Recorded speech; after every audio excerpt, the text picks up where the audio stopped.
from the vault, high atop the pastoral center of the Diocese of Camden, you're listening to Talking Catholic.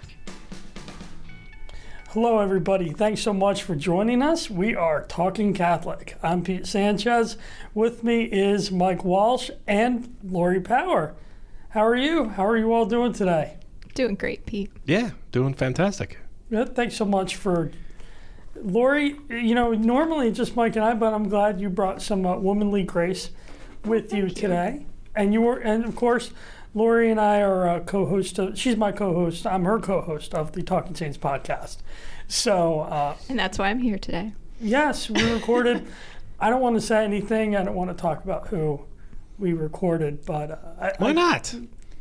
Because I want their people taste to for listen. when they see it show up on their podcast. It's not I'm going to start listening to this. I wonder what they're going to talk about today. Okay, so we say it's on the headline. Okay, well, Laurie, who are we talking about in the next couple of months? Ooh, St. Maximilian Kolbe. Yes. So be watching. That'll be August 14th. And then Mother Teresa, September 5th. That's right. Yes, that is exciting. And both of them I had a joy talking about and learning about throughout this whole research process. I think that's the most... Which one of you does more research for Talking Catholic? I mean, I know the answer to this question, but I'm curious. Which one of you does more research for Talking Saints? It depends on who has more time before we record it, I bet. I bet it's the inverse of that. Really? Yeah. Okay. So, but I know you've put at least, an hour or two into each of them? Yes. Yeah. And I think Pete checks out the Wikipedia page, so I'm curious. Mike. I know my secret. No, I'm sure he goes to the Catholic sites at least, so it's reliable. That's right. Yes. That's right. Yes, you cannot trust Wikipedia. I love it, but yeah. It's just, and I, of course, Laurie, you mentioned that book to the 33 Days of Morning Glory, which has some very good stuff on Mother Teresa. That was written by Father Michael Gately. Great. And also not only St. Teresa, but also Maximilian Kolbe. Yes. So kind of, what do they call them? Some primary sources, some secondary sources, right? Talking like a history researcher now. But do you remember those terms? Yes. Sure. Primary is the way to go. Always. Yeah. If you can get... If you can. Yeah. Well, both of them have... Mother Teresa has primary sources. Of course, yes. Maximilian has some. Yeah. What he published, that magazine he was publishing, I'm sure he wrote a lot for that. Yeah. And would relics be considered primary sources? Primary sources of information? Well... I mean, they're primary sources of spiritual transference, maybe? But exactly. Maybe? Well, that's I don't have relics of either one of them, I don't think, so... Yeah. Sorry. There's got to be some around you can buy off of eBay, I'm sure. That is a sin to sell radical. That's relics. right. Where's Saint Nicholas to punch Mike in the face? Remember with the heresy? Wasn't it Saint Nicholas who punched Arius? Sure. Mm-hmm. So, but do you really want to bring up your 8-minute podcast to you Saint opened Nicholas? The door, Pete. I know, I was sitting there going, I can't believe you just said that. Darn it. Well, at least in that 8 minutes, we got to Arius. I was pleased about that. Okay, great. So if you didn't listen to that, go back and listen to that. And maybe for a minute, if you have 8 minutes to spare, go listen to that. But I'm excited for what's coming up down the pike later on with Talking Saints. And these are much longer than 8 minutes and higher quality, I think. I think so, but I think... Wait, what's higher quality? Than the St. Nicholas one. No, no one ever devalued the quality of St. Nicholas. We just all mentioned that, short. It was awfully brief. I'm sorry, St. Nicholas. You are not, you are on the same level as St. Teresa, of course. You're a saint. Mm-hmm. They're not really, are there levels of saints? I don't want to make a saint. I can't remember if it was St. Therese or St. Faustina that said they would go through any level of suffering to reach a higher level of glory in heaven. So yes, there probably are. So when we get to heaven, we'll figure out the levels, the saint levels, like who's... Yes, it's all about our capacity to love. What do you mean when? Why don't you stick with if? We should all stick with if. Mike, We should all stick with if. You're exactly. If thank you. I make it up there. Lord, forgive me. Confidence in the mercy of God, Michael. That's what Yeah, you mean. but acceptance in my own human failings. Yeah, I don't want to be. That. Oh, Mike, I feel horrible because Are I you was consecrated to presumptuous. Jesus through Our Lady? I don't know what any of those words mean. Michael. I'm going to assume I'm not, but If you don't know, probably not. yeah, I'm going to say. Okay, that would be a good step for you. Okay. Michael. This is like 2 pages a day to read to prepare. Uh-huh. That's good to know. It's good to know. It's good to know. I'll add it to my daily regimen of Twitter reading. Okay, great. Is it on? Can they tweet out a sentence every day, and I I'll don't think so. keep up with it? Okay. I think you have to commit. That's not a bad idea. Tweeting out preparation for marrying consecration. No, maybe every day we can email Mike the chapter of, I don't know. Sure. Who might not It's read available electronically. He might not read it. Yeah. I'll Will confirm not. that for you. We'll call your voicemail and read it to you. I might listen to it. Read it as a podcast, and there's a chance it might get in there. Either that or you're relying on osmosis. So, Pete, what do we have coming up in the word, Mike. osmosis? Good osmosis. It's not that long. We talked about consecration. We talked about osmosis. That is cool. Actually, you're opening up another door because I was listening to the podcast earlier, and there was a word that I really wanted to use, and I couldn't remember what it was, and so I had to look it up online, and then I remembered it again. We use too many superlatives in our podcast. We have to get better about not using. It's the greatest, the best, Yeah. the most awesome. Exaggerated and hyperbolic expressions of praise. We gotta really tone down those superlatives a little. Okay. Then I do have my Oxford thesaurus that I'll bring with me next time. Yes, by all means. I love this. The thesaurus. I think it's the best book you can have. More important than a dictionary sometimes.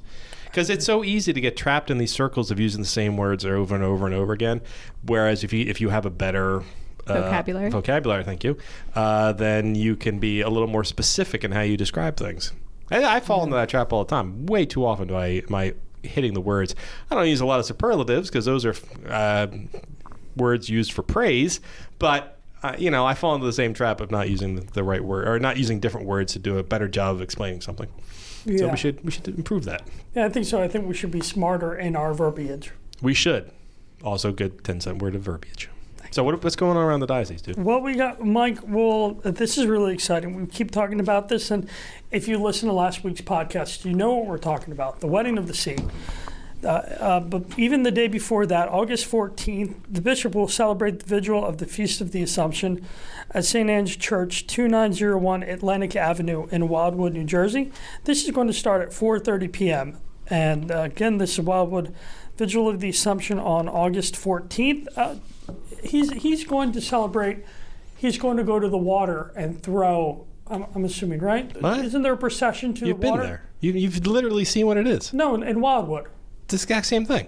It is. Okay, I've never been to the one in Wildwood. Oh, really? Oh, no. It's the same philosophy, just for a different congregation. Does he go out in the boat? He goes out in the boat, breaks over the breaker, goes over the breakers, goes out there, throws a ring into the ocean, says a prayer, and blesses the Atlantic Ocean for the benefit of, in this case specifically for the Wildwoods. But it's it's a great event. I love it. Sadly, I won't be at it. It'll be the first one I've had to miss, but it's always a great time.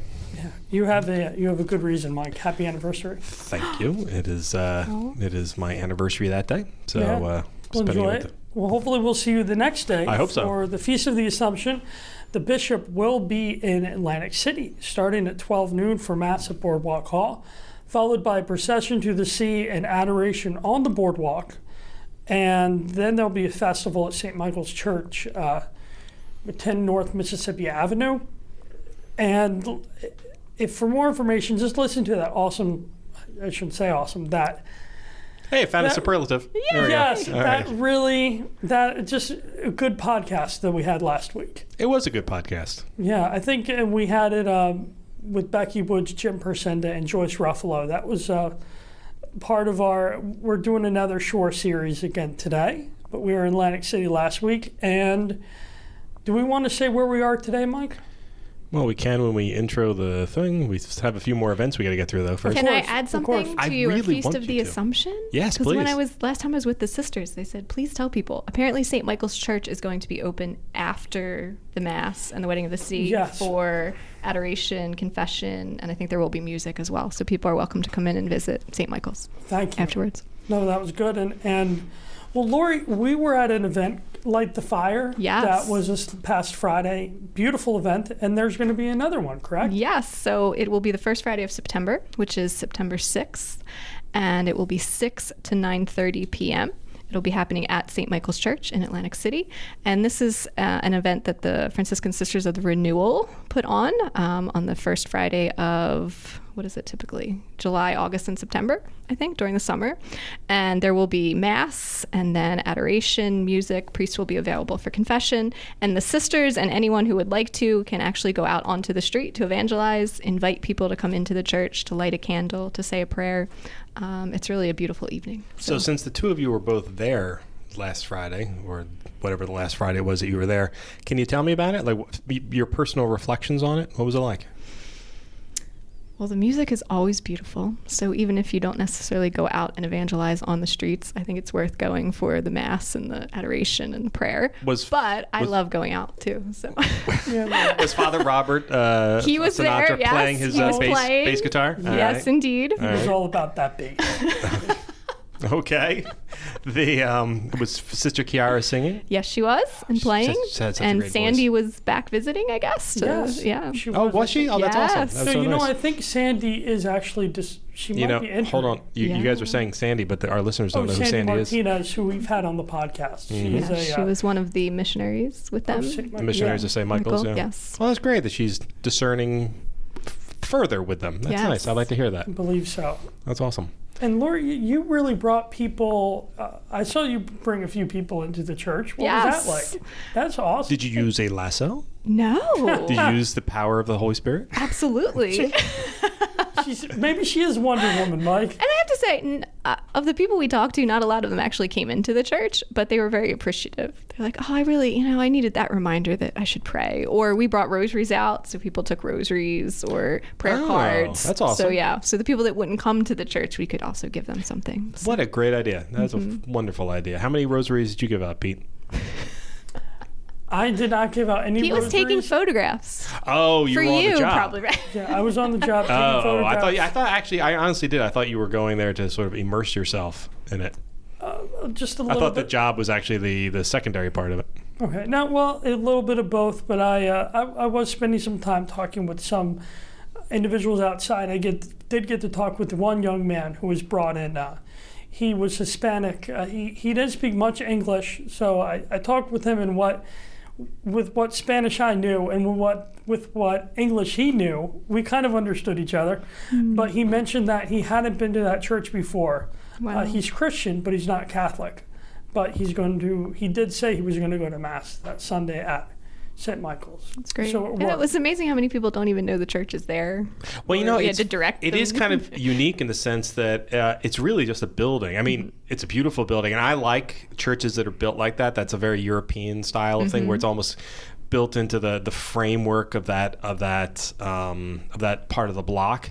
So it doesn't, from the outside, it just looks like, essentially, it looks kind of like a row home until you come up it, and then you walk into it, and you're dumbstruck at just how beautiful it is. And what's even more amazing, and I could be wrong, and I apologize if I'm wrong about this, but I think most of the art in there, like the walls and the marbling, is actually painted. It's not Yes, real I marbling. believe so. But the people who did it, painted it, it looks so beautiful. perfect. So anyway, it's a really great church, and I do hope people will go to it. And the event itself is fantastic too. Even my jaded heart was truly impressed by it last year, so that was wonderful. So what else is coming up? Well, Who's got the next Well, ad? you have. We're going to the border. We're Yes, sending I can do the trips. border. So I talked about this last week, and I almost feel like not saying it this week, as last week's explanation of the Share the Journey to the Border thing was so good that after it, I actually thought about it a little bit. I was like, I got to tell the executive director, Kevin Hickey, that I did this for the border because it'll perk his spirits. But I'm not going to make this one nearly as good. This one I'll go back to, we had the shooting in El Paso this week, and that's a border community in Texas. And, a lot of the news that came out of it was related to, immigration and the concern of the changing population in a place like El Paso. So, with that fresh in our minds, it occurred to me that this Share the Journey to the Border is once again a great opportunity to go down and see what it's really like on the Texas border, to learn the nuances that fail to get transferred through cable news or even in your newspapers. But if you really want to see what it's really like, meet the people, talk to the people, not just the people coming across, the people who live there, the people who are working with immigrants, the Border Patrol.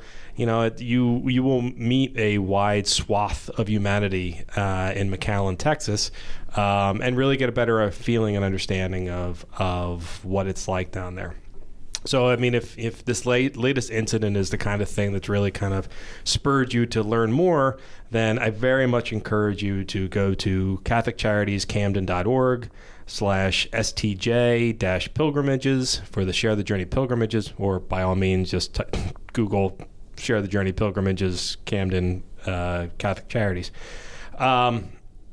So I know there's going to be another pilgrimage in October and another one in November, and the next dates for that aren't set up, but I know there's a hope to go more frequently or throughout the next upcoming year for people to go down and just learn more about the real issues down there and what you need to be aware of, and so that you can learn for yourself what's really going on down there, regardless of what your perspective is on the crisis at the border. This gives you, you'll be able to make your own decisions having been amongst the people.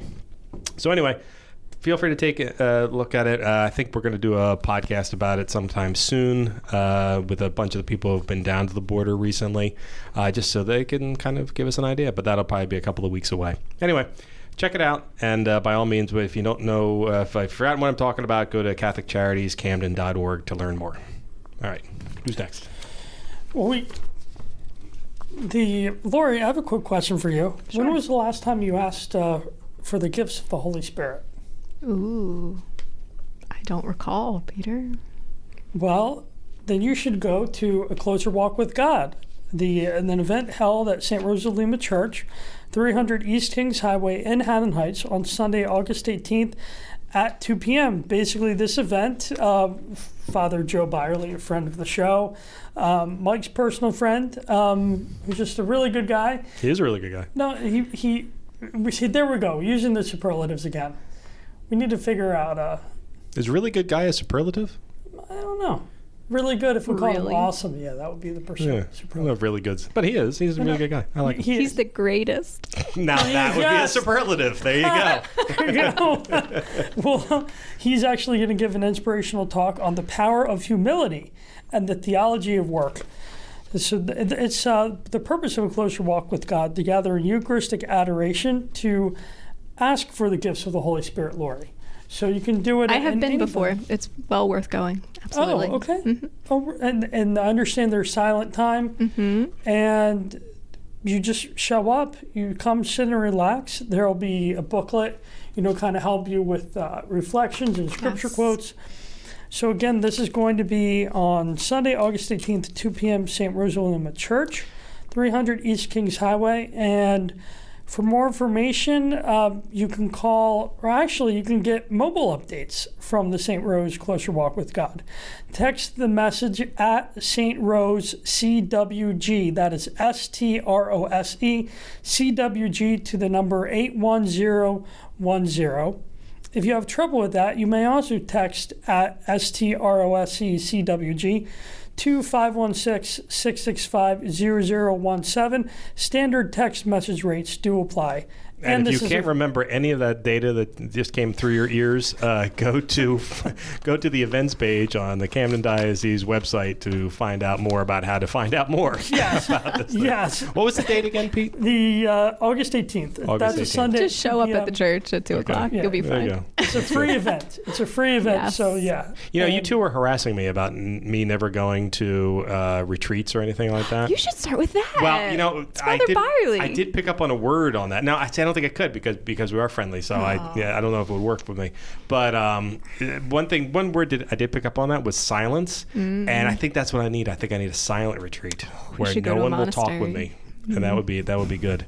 I love that idea. Just tell me to read spiritual stuff and no talking, no cell phone. Be great. That's what I need. All right, somebody let me know if one of those things exists, and I'll go do it. Anyway, so do you know why silence is a monastic practice, Mike? You know, I have no idea why. Why is it, Laurie? Well, it's not just to have quiet. It's that instead of talking to other people, you're talking to God. Does he talk back? In the silence, you could hear him, yeah. That's a good point. That is an excellent point. Also, another example of why you need your own podcast, a regular podcast, not just Talking Saints. Yeah. All right. Do you have another one in front of you? I do. Okay. So speaking of retreats, there are women's days of retreat at St. Mary by the Sea Retreat House on 3 different dates in September. So September 4th, it's Praying in the Golden Years. September 17th, God of Your Heart.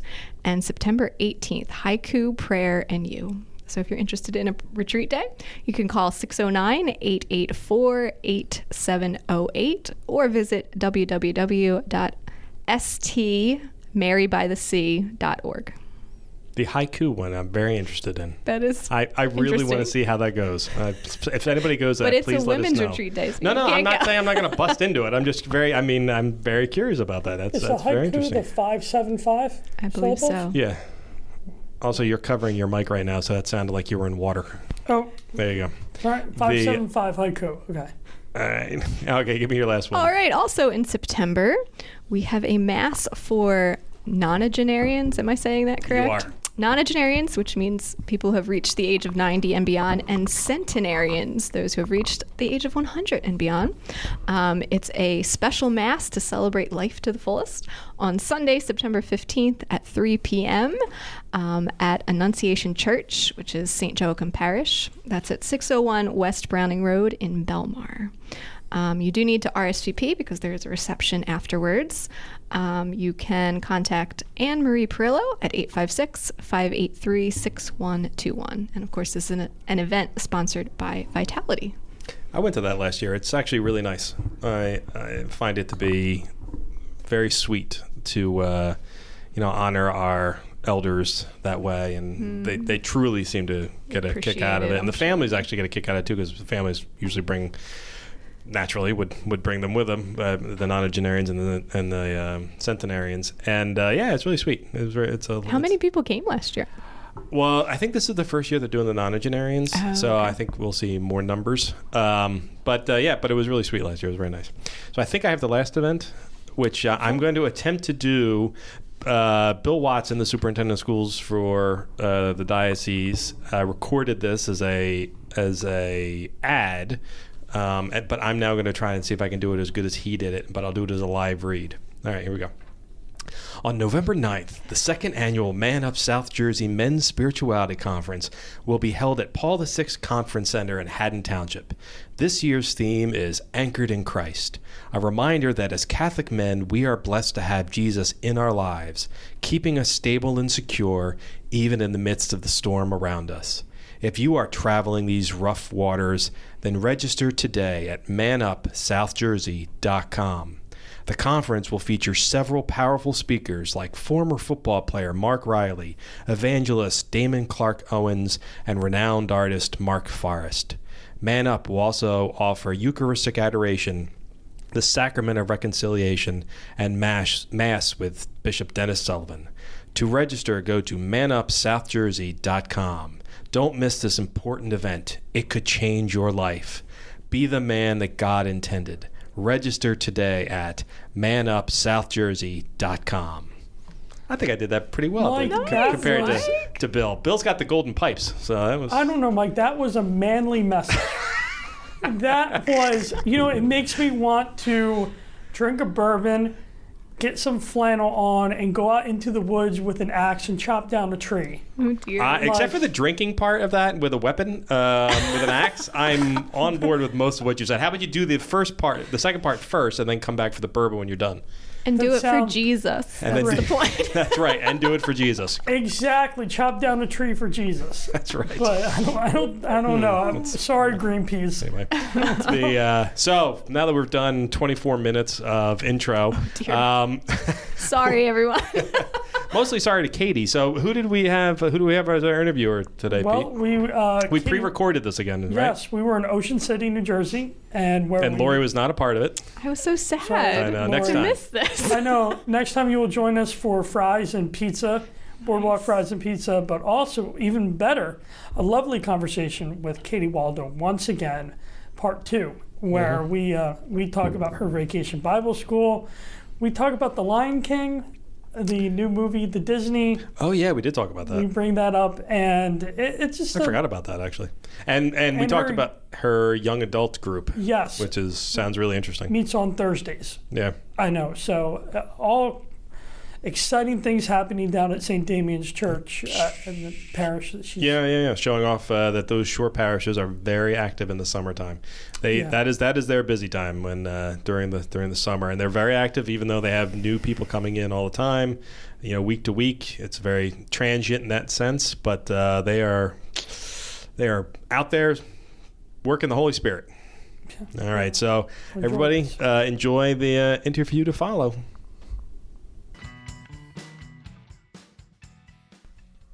So I guess I'm the first one talking. I didn't know I was. I wanted to open it up. Katie and Mike, how are you guys doing today?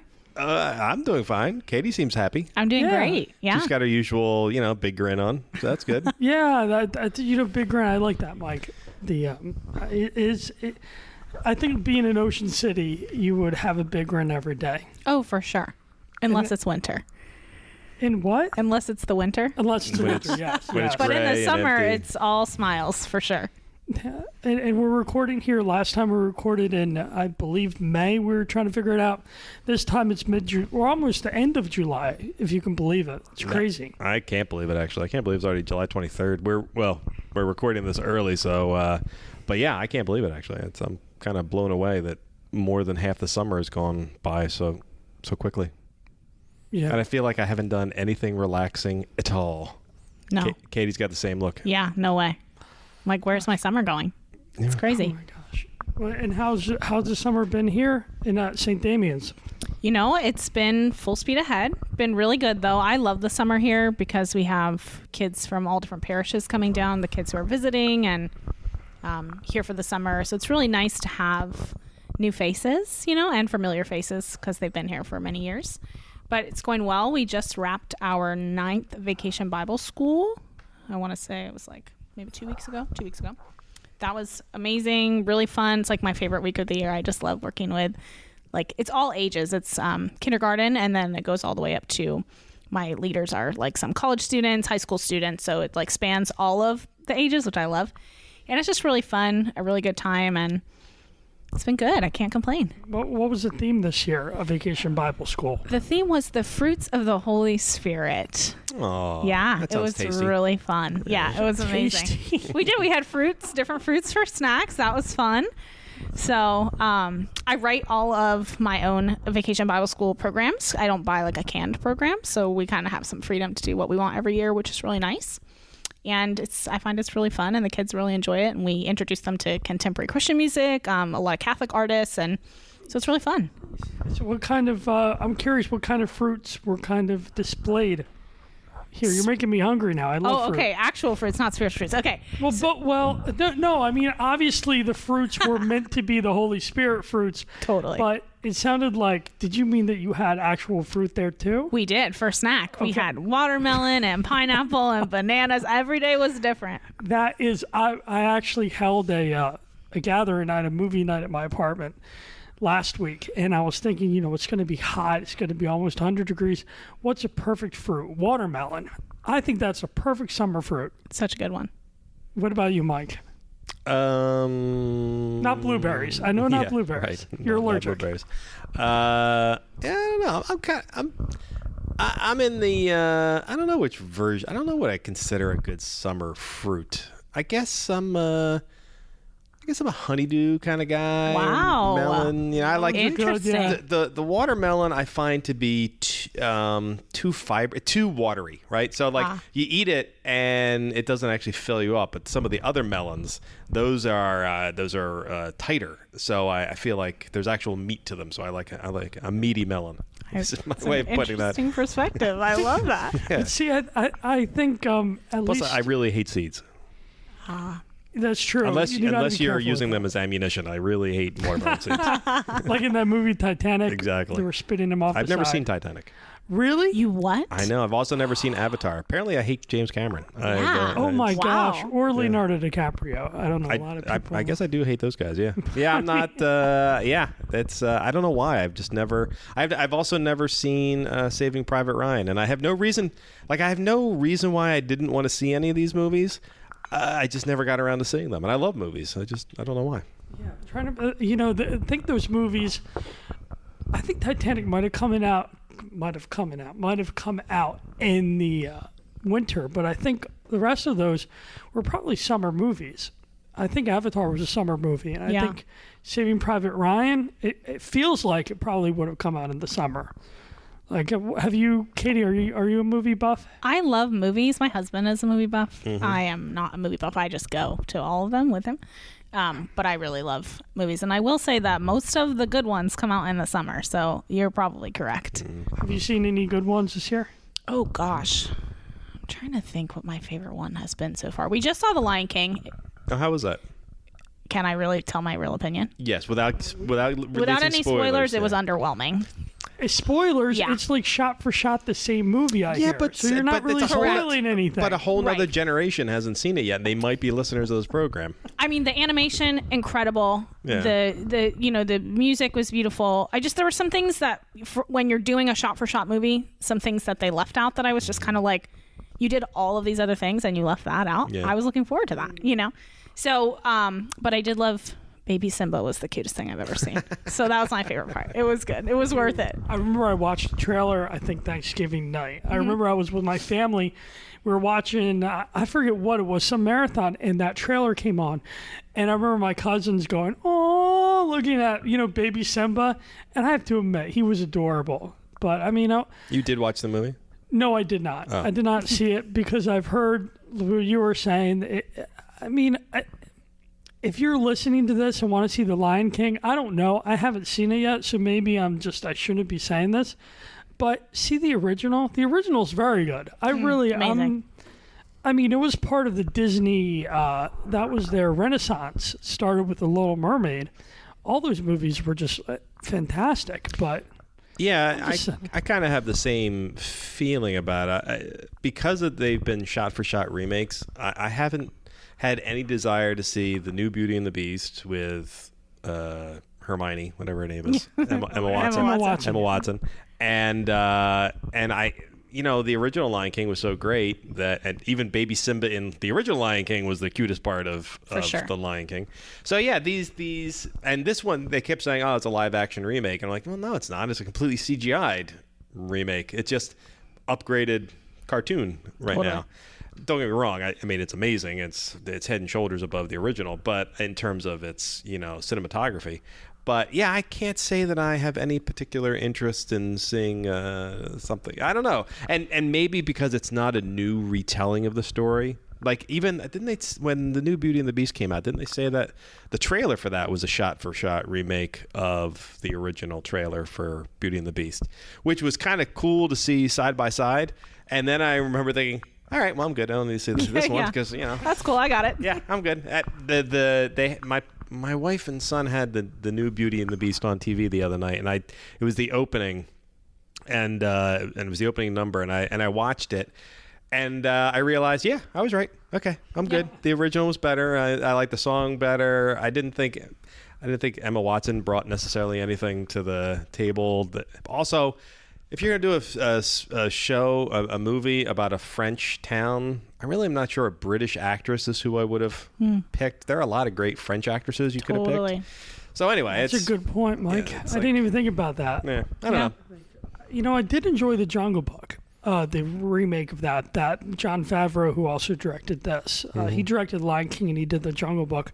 But I saw that and I thought that was really well done. But was it a new retelling or was it a shot-for-shot remake of the original? No, and I think I was going to say, it was not. It was kind of a new retelling. They did include more different elements. And I thought that was... I liked it. And I think, too, that was more of a... they did have a human in there to counteract.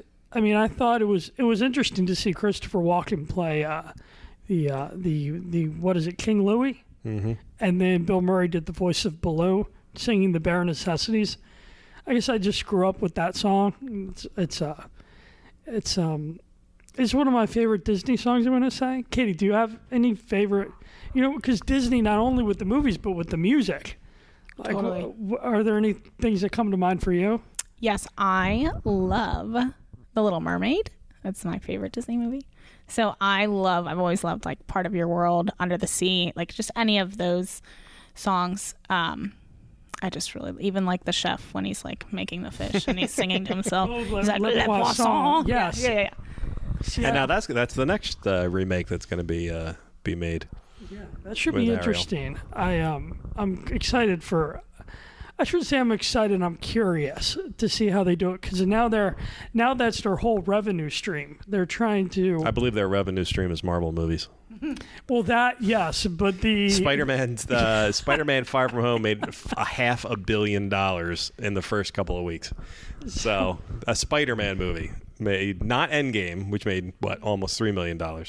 But a Spider-Man movie made almost $500 million in a couple of weeks. And I thought it was very good, too. Yeah, I thought so, too. It was good. Yeah. Oh, you're a Marvel? If you've seen all the Marvel? Again, my husband is a Marvel fan, so I enjoy them. If we weren't married, I don't know if I would be running out to see them. But I'm happy to go because I like going to movies and going out. So. And so have you... so what else has been with... so Vacation Bible School, that went... so to speak, what... I forget. Which of the questions you want to ask? You started 3 questions. Which one do you really want to know? 3 questions? You started 3 questions to Katie and didn't finish any of them. Which one do you really want to know? No, which of the Vacation Bible School or whatever? I don't know. You started 3 questions. I'm curious. Now, you do this a lot, and I've always wanted to stop you in the middle of it and go, which of the questions do you really want to ask her? Okay. Well, Katie, so how else have you spent your summer? Work or personally? Or both. Okay. So I'll talk about work really quick. So the other exciting thing that we've started this summer is a young adult ministry. I had tried a few summers ago to start something and just didn't really get off the ground. But this time around, I had some help from a few other women my age. And so we are meeting on Thursdays every week. We're doing adoration with praise and worship over in St. Augustine Church. And then we come here into where like the gym and my office and the youth room is.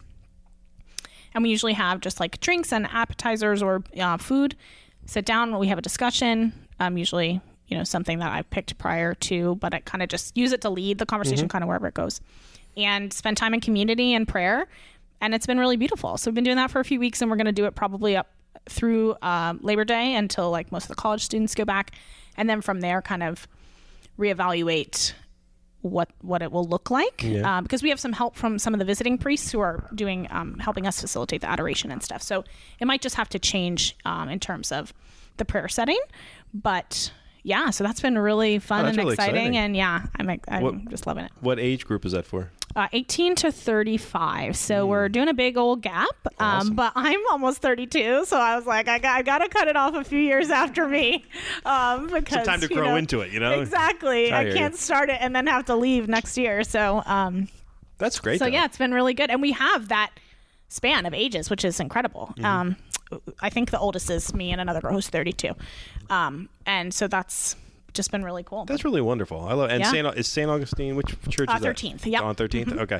The because that's I as much as I like youth activities, I think I really appreciate hearing about young adult activities because that was the time period in my life that ended up being kind of transformational for me, where I was in that age bracket where we start to reconsider like where does our faith reside in our lives, and that moment in time where a lot of us are faced with sort of going away from the church or staying within the church. And fortunately, I met a lady who I currently am married to, and brought me into her world where there were all these young adults who were really dedicated to their faith, and it was like it made it so much easier for me to be a public Catholic, knowing that there were other people like me in the area who not only shared my appreciation for the faith, but actually taught me a lot too. Totally. So no, I that's very exciting. I'm really happy that's going so well for this for your first try this summer. Yeah, me too. That's and I'm great. just praying that it continues to grow however the Lord is calling it to, and that I can just be present and And enjoy what it. night and times are they? So it's Thursday evenings from 7 to 9:30. That is good. Yeah, All right. it's pretty fun. And you said it's worship at the church, or Yeah, so I lead it. It's subpar. So I have a ukulele. she says subpar. Really? Wait. I know that's not a great sell. No, that's cool. That's cool. I have a ukulele too. Yeah, and so my voice is good. I can admit that. I'm grateful for that gift from God. I am teaching myself how to play things on the ukulele. So it's just consisting of me like playing chords to things that I know. So it's not like very beautifully done in terms of the instrumentals, but it's just to facilitate being able to sing, so that's why I say it's okay. I'm not trying to be like there's a full band and I'm like killing it out there, but yeah, so it's been it's actually been good for me too, because that's something that I've kind of always been nervous to share, so it kind of takes me out of myself because it's not about me, and puts me into a place where I can share my gift with others, with God, to help lead them closer in prayer, and that's been really beautiful for me as well. That's wonderful. It really is. That's absolutely fantastic. Yeah, I really like the ukulele. When I think of the ukulele, I think of that I think it was a Hawaiian singer did Somewhere Over the Rainbow. Yes. And that was all tropical, and here you are in Ocean City. I know. You could get Katie, that would be awesome if you were on the boardwalk or on the sand with the ukulele entertaining the masses one day. It might be awesome for some. It might be painful for others. No, just So kidding. like yourself teaching yourself. Totally. I bought a ukulele for my cousin's friend a few years ago, and it said, I'm going to teach myself ukulele. I have not done that yet. Yeah. So can I come down here? Can you teach me? I can or show where you should some I go? chords. That's about it. We can be a two-man or I love that. two-person ukulele band. Pete, there's a thing called, YouTube, right? Of course, Okay. of course. But see, sometimes I'm better with hands-on training. Totally. Oh, okay. I don't know. There's that distance with the internet, Mike. For sure. See, how do you learn? Yeah, I would say that is good for me to have to learn from a person. I mean, I have been learning by just looking up stuff, looking at what the chords are, and then just playing them until I have memorized them. But I also, I went to performing arts high school, so I studied some music theory. It's just kind of gotten away from me in my age when I haven't pursued it. But I actually am hoping to take some piano lessons this upcoming year. I just want to start to help myself be a little bit better supported in that, so that I can use it for like prayer or personal use or whatever.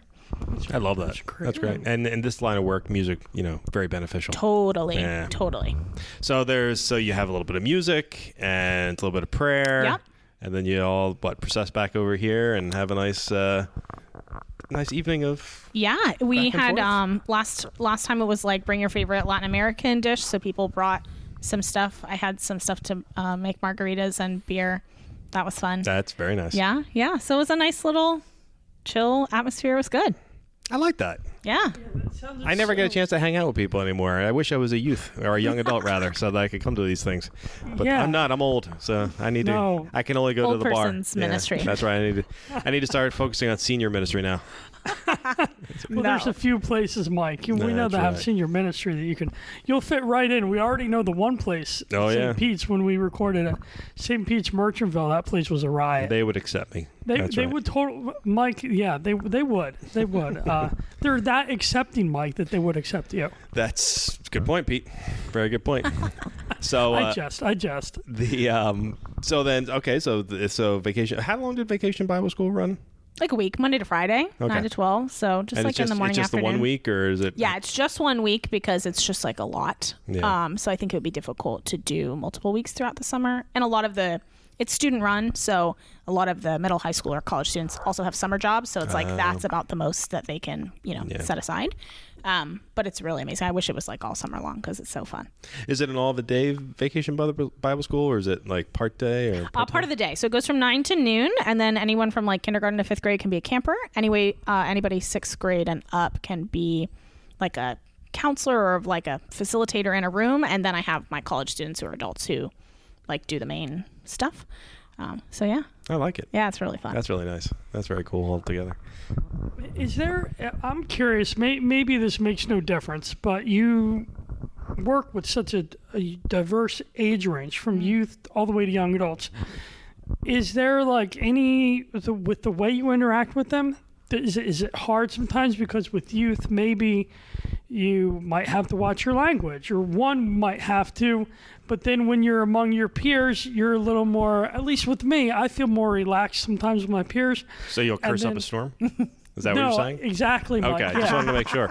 That's off mic. That's where you were going for. Okay. No, So I like, think it's good that we get this out there. But no, I mean, like, of course, one wants to be who they are always. Totally. But I think, like, I have younger cousins. I interact with them differently. I have a 7-year-old nephew. I play with it. You know, maybe it's just me. Do you find, is there a difference sometimes in how do you feel more relaxed with people your own age, or more relaxed with helping youth? Like, can you answer that question? Totally, yeah. I would say that my most difficult age range is the middle schooler. I just find them to be, I love them so much. They're so great. I just find them the hardest to, I guess, speak to. You know, I find that it's like a little difficult, and I am watching myself the most, because I also know it's a very like impressionable age, and I don't want to, you know, do the wrong thing or say the wrong thing or be insensitive in a way, you know, that comes off incorrectly. So I would say that they're also the hardest to reach, because, you know, they are, I don't know. I think it's a difficult age to be, you know, there's a lot going on, a lot of transition, a lot of uncertainty, a lot of trying to figure out who you are, you know, so I think that's the only kind of age range that is a challenge for me. I wouldn't say that it's not challenging to talk to or approach others, but in terms of feeling most like myself, I think that's when it's difficult. In terms of like young adults, yeah, same like you said, I find I'm a little bit more relaxed, because I'm talking adult to adult. I'm talking person to person, versus trying to be like a role model, or, you know, an adult in the faith, a leader, you know, not that I'm not leading, or I don't have to like watch myself or be cautious in other age groups. But I guess I do feel most like myself when I'm with, you know, the young adults or people my age. I think that's par for the course. I mean, yeah. I'm trying to think if I've ever had a teacher or somebody that was in a teaching supervisory position that I felt like was, you know, being themselves. I think there's always that, particularly actually when you're working with young people, you do want to have a certain amount of distance from them. Whereas when working with the young adults, you can be a little bit more like yourself. And Pete, in your case, let your freak flag fly. You know, I think that'd be fine. Yeah, Mike, you would be shocked at my young adult interactions. You're not a young adult anymore, so I'm actually disconcerting to even hear you around those people. Be around the middle-aged people who are your own clan now. Yeah. Thanks. You're absolutely right. There you go. I'm going to keep my distance. Sorry, young adults. I don't mean to be creeping you out. Oh my gosh. So you don't remember, you can't invite him to the young adult Yeah, you're not allowed. anymore. Yeah. Sorry, you're cut off. Sorry. Darn it. I would have brought my ukulele. Yep. Now you're really cut off. Mike. For sure not coming in. This is a one ukulele kind of thing. I get that impression. Don't steal her thunder. Oh, man. She's actually put the effort in. Now, I know people, do you call it, like, my friend has a ukulele. He calls it his uke. I do, yeah. You call it the uke? Like, I play my uke? That's cool. Anything that gets stuff done in a quicker, more efficient amount of time, I will do. It's pithy, the word uke. That's, you know, if I don't have to say the whole word, I will not. Exactly. Even though ukulele is kind of fun to say. It is. It is. And so, like, Mike, do you play? I don't think you play any instruments, Mike. I have played piano in the past, and I attempted to learn or relearn piano about a year ago, and that lasted 1 hour. Oh. And then I even have a piano at the house, and I just never play. And then I attempted to learn to play guitar in high school for about 1 hour. And my son has an ukulele now. and that my mom bought him. And I believe he has attempted to learn how to play for 1 hour. I'm sensing a theme here. Yes. Although the bummer is actually he had a music class 2 or 3 years ago at school. He's going into 6th grade now. And he actually was really good at it. Like, he played guitar, and I was blown away because by the end of the term, not that he was necessarily a great player, but I was just impressed by his technical abilities. That even I think he might have been in 3rd grade, 2nd or 3rd grade, but he wasn't looking at the strings anymore. He was looking up at the paper and just playing the strings. And I was like, man, that kid has really learned. And I said, Jack, I'm so impressed. This is awesome. How about I buy you a guitar so you can play more often? He's like, nah, I don't want to play. I was like, Jack. Like, you could have been a prodigy. Exactly. Come on, Jack. I'm like, fine. So he got into sports instead, and he's doing well at that. And so I bought him a couple bats instead. So cool. There you go. Yeah. So I'm happy. But I will admit, for someone who has no musical ability, I was very excited about him showing some ability that I do not possess. So. You never know. Maybe one day he could pick it back up. Yeah. He's once young. He goes to high school and realize, if girls are still the same way they were when I was in high school, that they like a guy that can play a guitar, he might find his interest may be piqued again. For sure. Yeah. I always liked the drums in high school. I kind of got used to them. I played them for a bit, just with friends, not in a band. My friend had a drum set, so I was always playing in his basement. Learned to play Smashing Pumpkins. Oh, that's cool. Not so bad. Yeah, 1979 or some, Zero, I think is the name of the song. Cool. Yeah. So I remember we spent hours in his basement jamming, like, Smashing Pumpkins. Do you know that there's only one song in my life that I can think of that I have nothing but complete contempt for? And it's 1979. Really? Wow. Oh, I don't know why. Really... Nothing will make me change the channel faster than 1970. And there are other Smashing Pumpkins songs that I like, but that one, for whatever reason, it's just like, get that off my radio. Out. Well, is it you're probably it's a visceral reaction. Well, is it because that's kind of you're around Billy Corgan's age, I'm assuming? He's in his 40s. So, like, is it because of that? Like, I think that song was about him growing up. 1979. No, I have positive memories of the 70s, from 72 to 79. They were, except for the atrocious clothing that I was in, and a lot of plaid pants, a lot of dark maroons, and some huskies. But a lot of toughskins I was wearing, and corduroys. But all of that aside, I have nothing but positive memories of the 70s. Okay, I wasn't sure if it was a subject matter. No. But see, that's interesting. I don't know if there's a song for me that, like, I don't know. I don't know if I have that visceral reaction. I'm sure if you gave me all night to think of something, I could. Like, what about you, Katie? Is there anything from Lenny Kravitz? I can't. Really? Yeah, just can't do it. I don't know. I think that's the first Lenny Kravitz hater I've ever met. I'm sure he's a great person. There are certain songs, I cannot listen to any of the music. How do you feel about his daughter, Zoe Kravitz? I know nothing about her. Okay. There you go. Is she musical? She's an actress. Oh, okay. I'm sure she's wonderful. She is a very good actress, actually. She's in a TV show called Big Little Lies. And, okay. Yeah, and I forget what else she was in. She was in something else that I was watching recently. I can't remember what it is now. Bummer. But anyway, going back to the music thing, you had talked about in addition to getting together for fellowship and prayer and stuff. You'd also mentioned that you have music by contemporary Christian artists. Yes. It's like who do you play during the young adult events? So I really love. I love all, like, Matt Maher, Ike Ndolo, Sarah Kroger, Audrey Assad. Those are, like, probably some of my faves for like Catholic specific. I also really love Hillsong. I love Bethel music. I love a group called Upper Room. They're, I think, based out of Dallas, maybe. And they're more, they're Christian, I think mostly non-denominational. But they just write really beautiful music, very, like, worship-minded as well. And so I would say that's probably, like, the top that I'm circling through. I have a bunch of playlists on Spotify that I've made.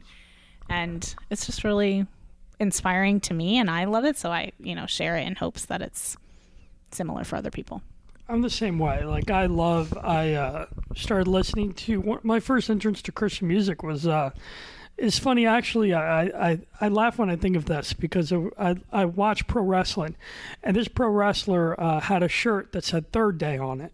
And I was like, what's Third Day? And I Googled it, and it was a Christian rock band from Georgia. Yeah. And I got into them, and I actually met them a few years ago at Six Flags. That's so cool. They're not together anymore.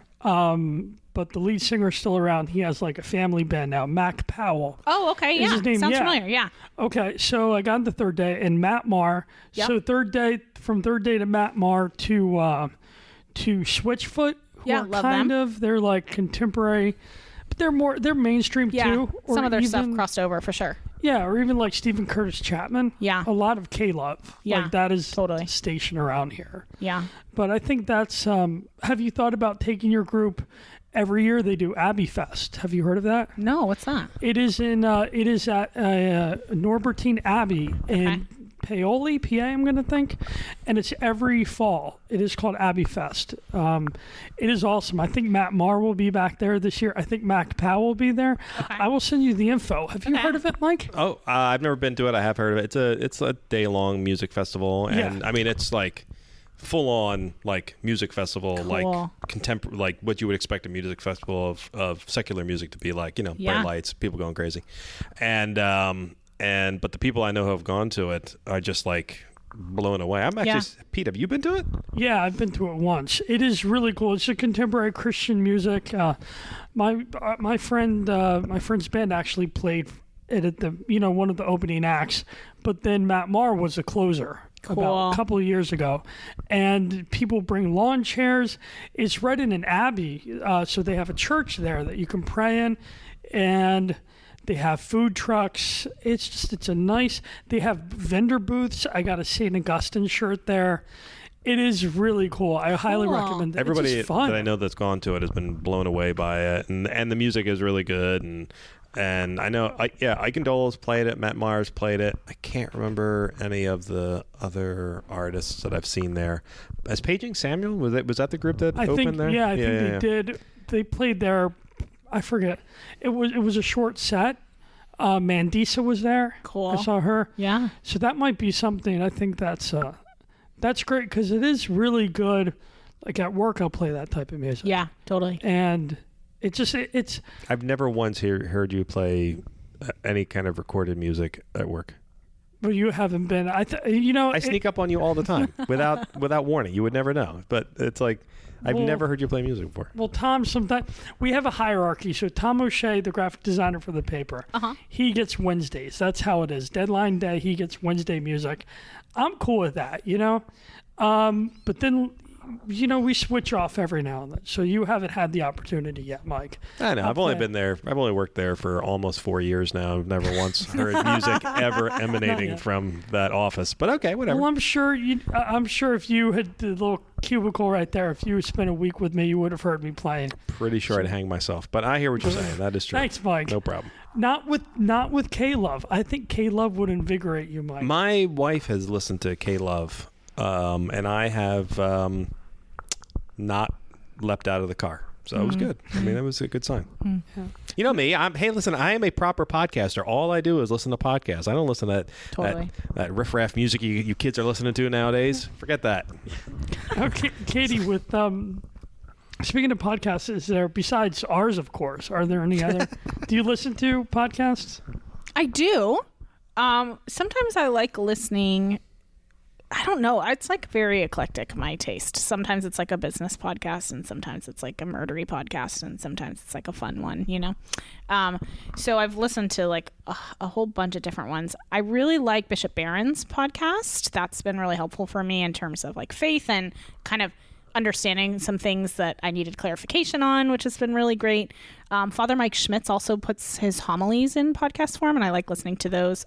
He was He's good. the priest and the homilist at like the first Steubenville conference that we went to years ago, and it was just like very dynamic speaker. So I've kind of just like continued to listen to him through that. And then I have like a couple that I'm subscribed to. I'm trying to think offhand what they are, but I do love them. I think I like episodes more. It takes a lot for me to like really consistently listen to one person all the time. I like when people are like, listen to this episode specifically related to this thing. Yeah. Does that make sense? I do. I agree. I don't know. I haven't figured it out yet, but there's about, at this point, there's now 30 podcasts that I follow on my podcast app, but I only download select episodes based on who they are. And sometimes I kind of feel bad about that because back in the day when I was just listening to like a handful of podcasts, I would listen to them, whoever was on. And I would listen to an episode thinking, well, I don't really know anything about this guy, but I got a long drive. I'll just listen to this. And then being blown away by what was brought up. And I never heard of that before. I never knew that before,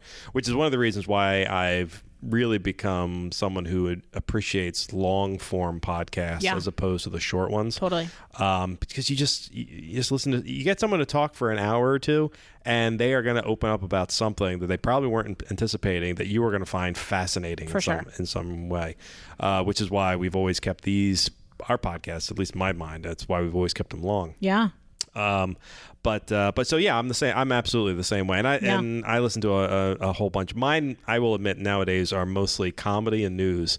Comedy to take the edge off the news. But yeah. I've never been able to get into though and I hear so many people when I ask them like what podcasts do they listen to, they all say the same thing. Oh, I'm listening to this real crime podcast, right? So can you tell me what is so interesting about these true crime podcasts? I don't know. I guess it's just like the mystery aspect of it. I don't necessarily want like the gory, and it is sad. I'm not like joyful over the sad aspect of it. I think I just really like mysteries and thrillers in general, whether it's books or movies. So to me, like the suspense of it and the wondering of the like whodunit is kind of intriguing to me in a way that makes me kind of stay tuned in. That makes me want to figure out what happened or how it went down, And I think when I was younger, of course, you go through the gamut of all the things that you want to be when you're older. And, part of me was like, oh, I want to do like journalism or be like an investigative journalist or something like that. So I really like that these regular people picked up like a cold case and some of them have really helped, in ways that were otherwise not possible. I just think that's really cool to be able to be in a time where you can step into a space and actually do that. Bring justice for someone's family and like reinvigorate something that people have kind of left behind, So to me, it's like the humanity of it is very cool too, from all sides, whether it's the person, reporting on it or the people who are, receiving help from it. Okay. So that's for me. That's what I would say. Okay. I can understand. I've often thought that not to be gender specific about this, but it's most of the people I know who listen to those tend to be women. I've just never been able to get it because one of the reasons I listen to so many comedy podcasts is because I want to get away from all that stuff. And I do listen to a couple of Catholic podcasts as well, but mostly to see what other people are doing, what ideas I can steal from them for my own podcast. But as a general, it's why I'm such a Marvel fan nowadays is because it's light and easy to watch. And there'll be a moment of intrigue and drama through it, but mostly it's witty one-liners and stuff like that. That's why I like British comedies and just anything that's funny. That's what it is. Which podcast do you listen to, Pete? Well, I listen to Bishop Barron is good. I listen to comedy as well. I just started listening to one, Conan O'Brien Needs a Friend. Cool. See, I hate it when rich people get podcasts. Podcasts are for us, the poor underdog. people. That's right. Well, I hate it when celebrities have podcasts. Like A-list celebrities. Yeah, no, I mean, I agree. I think he's probably the only one, but I grew up watching Conan O'Brien like as a little kid. I stayed up past my bedtime because he was on at 12:30 at night on NBC. And then Mike's looking at his watch thinking, am I up past my bedtime, Mike? Record this in the afternoon, right? Should I go to bed now? You probably should.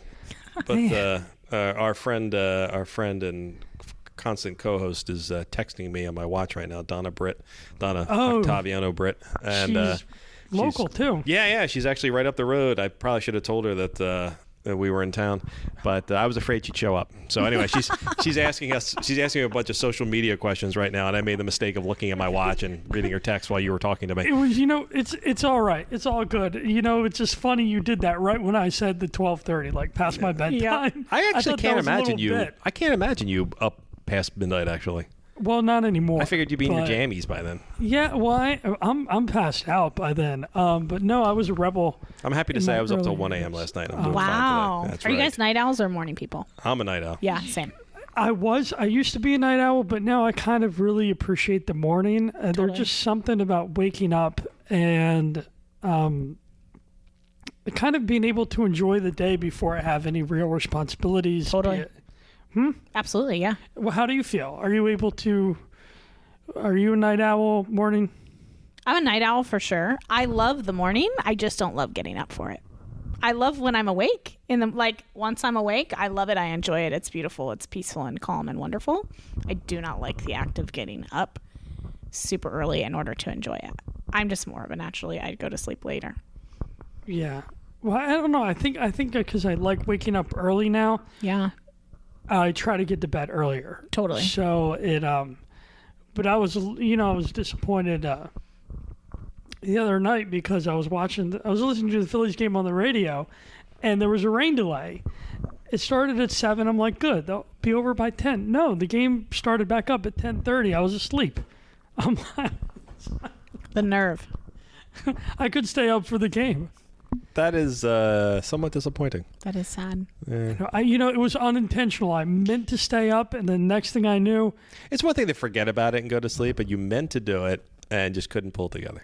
no, I couldn't. the way the Phillies are playing, Mike, I know. Actually, they're playing a little better now. They did great in Pittsburgh. They did. They took 2 of 3. Are you a sports fan, Katie? No. Good answer. Yeah. I don't, again, like my husband watches football, so I'll watch it when it's on, but I didn't grow up really playing sports. I did lacrosse for like 5 minutes, an hour. But I did cheerleading for a couple of years. That was whatever as well. So, I like basketball. I don't follow it. Yeah. Basketball, football, I enjoy. Baseball games I like going to. I don't really enjoy watching them. Golf is a nightmare to me. That's how I feel about sports. Yeah, I'm sure. I think there are a few mini golf places around here. Oh, mini golf's so fun. Mini golf is That's awesome. totally different. Yeah, I love that. Yeah. What's a good place to go mini golfing here in Ocean City? I love Congo Falls.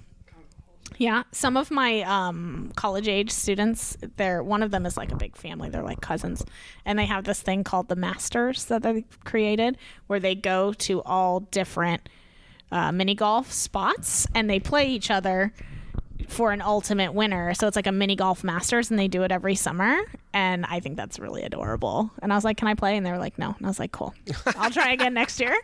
That So we'll is see. amazing. I was denied from the Masters, but it's okay. I really love that. I think that's a great idea. Isn't that fun? I'm love that. really upset that I'm 47 years old and that I've been coming to Ocean City since I was a kid, and I never once thought to do that. I know, me either. God, the kids today are so brilliant. So brilliant. It really is. Like, Mike, we should do that sometime. Get like a bunch. You and I, Katie, get some other employee. Okay. Okay. Katie has already said you and I are not young adults. I do, however, saying, think but she should go with her young adults crew. Yeah. I We're think going that's to have a competing Masters Yes. of the young adults. I with these love that events. idea. But then why does it have to be a young adult thing? Can't it Well, why do we have to do it expand? together? We have friends independent of each other. It's perfectly fine. Remember, introvert. Only guy I'd like to be around nobody whenever I you're can. an introvert. Oh yeah, I'm a That's terrible introvert. interesting. Yeah, this I would takes- not guess that. No, yeah, I tell people introvert and extroversion. The only difference is an introvert expends all of their energy having conversations and being around people. An extrovert are energized like by recharged being by it, yeah. right, exactly. So Totally. when I like after a podcast like this, I need an hour to recharge my batteries. When I used to do event management and I was around thousands of people all day long, tens of thousands of people all day long, I'd get back to my hotel room and I'd be like, man, I need to see nobody for 8 hours. I just Wow. need to recharge. Yeah, because I'd be on, I'd basically be on the entire time. So I don't like it. That gives me a lot of insight to my own life. I feel like after youth events, I'm like, okay, let's do 50 more things. I'm like ready to go and so excited by it that I want to come home. And my husband, who's more introverted, is like, are you going to take a break now? I'm like, no, I have 50 other things that I could be planning or doing or thinking of because I'm so excited. You are an extrovert. Interesting. That is exactly it. Yep. You suck the energy from other people to fuel yourself, whereas That's accurate. I'm here to give you as much energy as I can, and then I'm going to beat it. That sounds accurate. There you go. You got about what, a 2-hour ride home like me, probably hour and a half. Why? You have been driving around South Jersey your entire life. Do you know I was 2 hours for me to get home. We had this conversation last week. Here's the thing. I actually looked into something. Wherever we were down the shore, or I guess I was by myself. I forget what I was doing down. Oh, we were shooting Donna, as a matter of fact, Ottaviana Britt, shooting a video for her, John Kalitz and I. And I was like, you know what? Let me see something real quick. So we were in Ocean City, and I said, well, how long does it take me to get home to Glassboro? And it was 59 minutes. How long does it take me to get to Camden from here? 60 minutes. It takes me, it's a 60-minute ride from Ocean City to Camden. You're looking at me quizzical right now. No, it's not me driving it. That's the Waze app. That is said it is on average this is going to be a 60-minute drive. So the real question is how slow are you driving? I didn't think I was driving slow. I just thought I was driving the speed limit. It's an hour and 15 from Camden to, and I'm sure the podcast listeners are loving this right now. But it is an hour and 15-minute ride from Camden to Wildwood, and then it's about an hour and 20-minute ride from Camden to Cape May. So as you go further south, it is a little longer. But Ocean City is right across the neck of New Jersey. Okay, then maybe I hit traffic today because of the down power lines. Honestly, so I don't believe you. I'm sorry, Mike. I drove all over South Jersey today. I didn't see one down power line. Anyway, no, I didn't even see 3 branches down. No, I mean I know places where I live in Cherry Hill. Unfortunately, there were downed wires, traffic lights. How was it with the storm yesterday here? It wasn't that bad from Yeah, I saw some of my friends who live down here all said it essentially missed you guys. Yeah, it was not much. It was just enough to make it feel better outside. Yeah. We've had worse storms like the past few weeks that were like just crazy. We got caught in one. It was like right after the 4th of July, I want to say. We were here. Steve's family was here. We were on the boardwalk. I was like checking my weather app, and it was like, you have 30 minutes. But the boardwalk's not telling anybody to clear off or anything. So we're like almost back, just downpour. We're like running back to our car. It was crazy. We got like totally drenched. But other than, that was worse than anything we had yesterday. So yeah, before we came in here, I did go up to the boardwalk and walked around a little bit, and I was like, yeah, should I bring my umbrella? I'm going to bring my umbrella. And I did, and thankfully I did because it started raining, and it was kind of nice just to walk. Here I am in my sports coat and long pants. Everyone else is in their bathing suits and short pants and just walking around, and I'm looking like completely out of place. And then the rains open up and they all scatter, and I bring out my umbrella and just walk right down the middle of the boardwalk. Except for this, you know what? At all of them. I was pointing actually. At I them was. And laughing. I didn't point at them, but I was laughing. You shoobies, unprepared shoobies. You know what? I did have something happen to me on the boardwalk that has never happened before. Tell us. I'm sure I've ever seen it happen before. You got hit by a tram car. No. First of all, we're in Wildwood, not Ocean City. Or, I'm sorry, we are in Ocean City, not Wildwood. Wildwood has a tram car. So I'd gotten Curly's fries up on the boardwalk, which are my favorites. Yeah. Okay. I think she knows where I'm going with this. And the Curly's fries always come in like a little bowl, and they're crinkle cut fries, like thick steak cut crinkle cut fries. And they come with a couple of what are those things called? You put olives on them in a drink. Like toothpicks? Toothpicks, right. Yeah. Some long toothpicks. So and I always eat them with a toothpick. So I'm eating the toothpick and stuff like that. And I tell you, picked up this one French fry. It couldn't have been more than 4 inches from my face. Over the back of my head, a seagull comes and takes it out of my. I felt the bird hit my head, took the French fry and the thing that was held on. The toothpick? Toothpick. Well, I can't remember the word toothpick. I don't know. And took the fry and the toothpick and flew off with it. It was like, literally, like right in front of my face. It was the craziest thing I've ever seen. I was like, man, yeah. I was like, These guys are getting bold. It's like my number one fear. Yeah, they were nuts out there too. They were like flying over everybody. I was the only person I saw actually had something taken out of his hand. Mm-hmm. But I'll tell you this, I didn't break stride. You know, I'm proud of you. Thank you. Takes a lot of Good, courage. Mike. It's good. Came after me. I went. I may have said a word or two, but I kept walking, and I didn't. I don't think anybody noticed that it happened, which I was even more excited at that. And then I took the rest of my bowl and went under an overhang and ate the rest of it there. So smart. And then the rain started, and I was like, fine. Yeah. But seriously, the seagulls are going nuts. Oh, they're crazy. When I was younger, I was sitting on the beach with my family, and I had a half a sandwich in my hand and was just like talking, of course. And then it just took it out of my hand, like a whole entire half of my sandwich. It was like terrifying. Yeah. So they're just brutal out there. Yeah, I feel like, I hate being like this because I don't know. You want to murder all the birds, don't you? Well, but if people didn't feed them, they wouldn't be. You want to murder the people? No, like they talk about wildlife, don't feed the bears. Totally. Because they'll come. Like, people are feeding the seagulls, so that's why they're so comfortable around us. For sure. Yeah, that is the reason why. And actually, I would not completely object to a shooting of the birds. Actually, to be honest with you, hey, listen, I have shot other things that are wildlife to hunt with. The only downside is you can't eat a freaking pigeon, or whatever those things, a seagull. And I think they're migratory, so you're not allowed to shoot them. But I would love to figure out some way of, I don't know, stringing up wires up, because like in Wildwood, I see this done all the time. They put up like fishing line, like white wire, over like pergolas and stuff like that, and that keeps the birds away.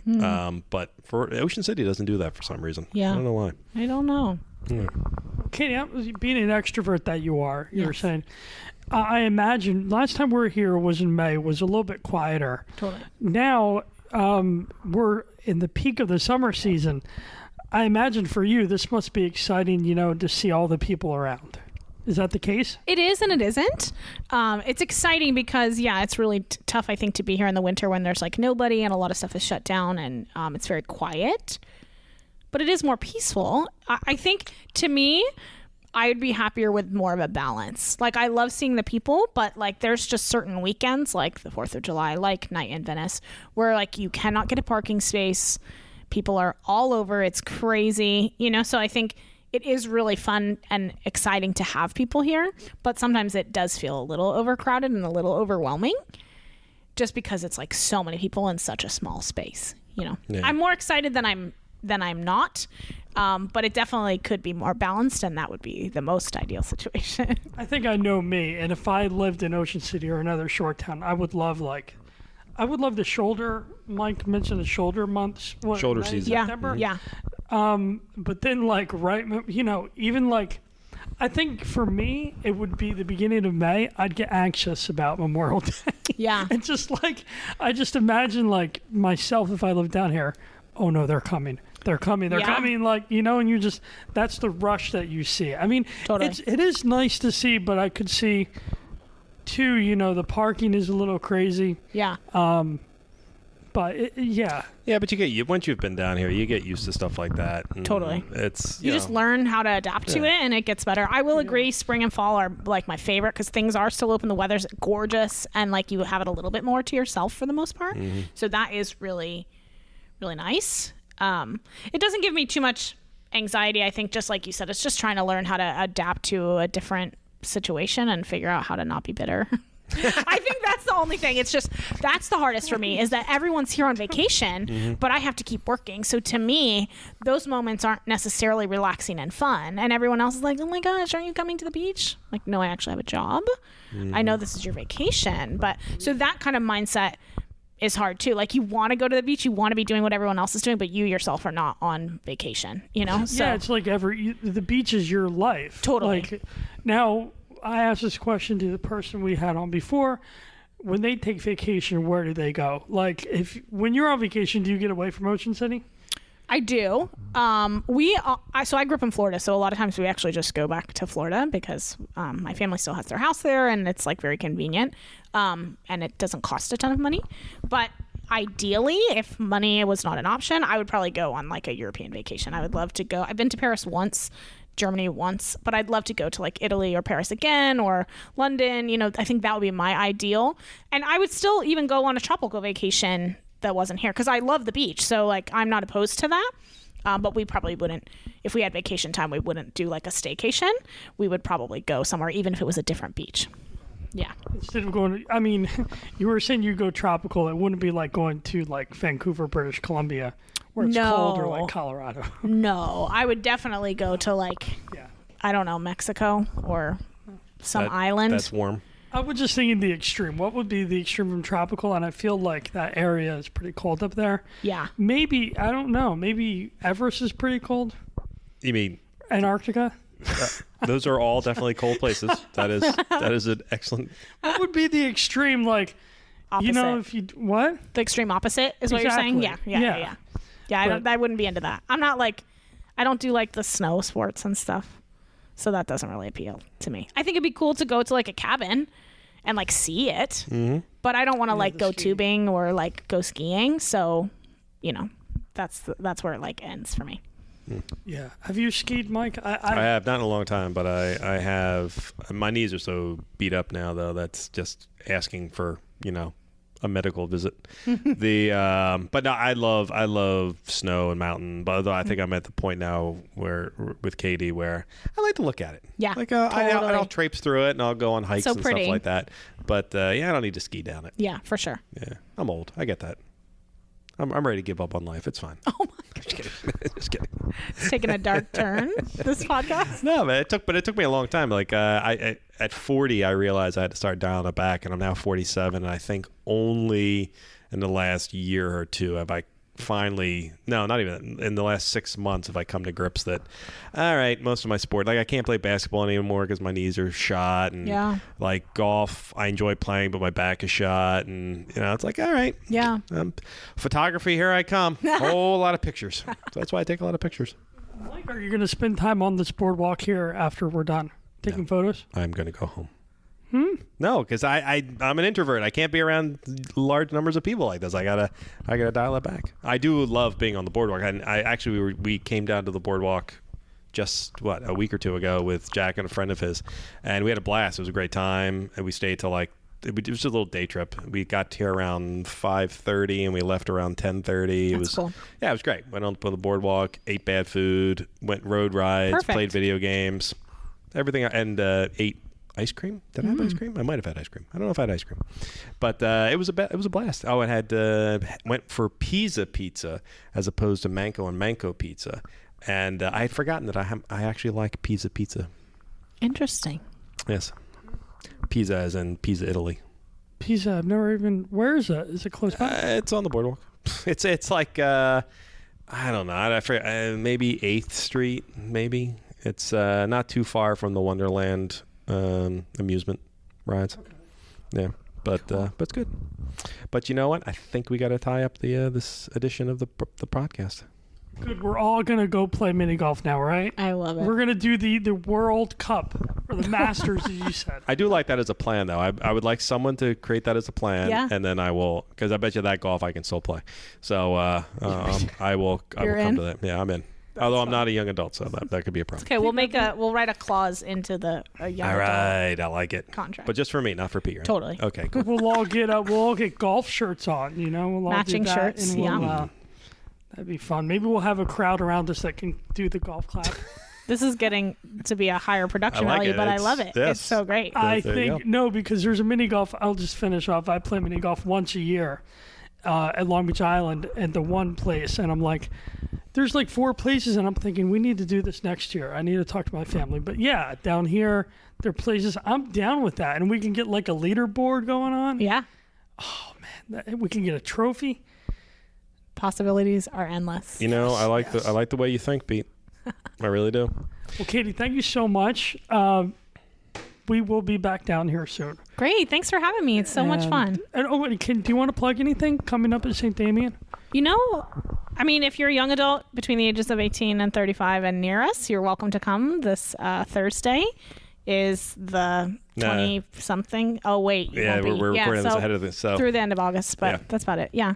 Thursdays. Show up on any Thursday at 6:30. Yeah. And do they come here? Do they come to the parish center or do they go to the church? They go to the church, and you can always, if you want, I don't know if you have show notes, but you can put my email in there if like it's past the time.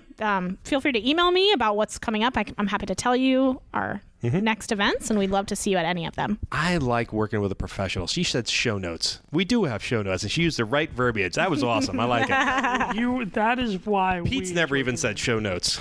This is awesome. I'm so proud. So I excited. might have said them Not once. once. No? Nope. Not once.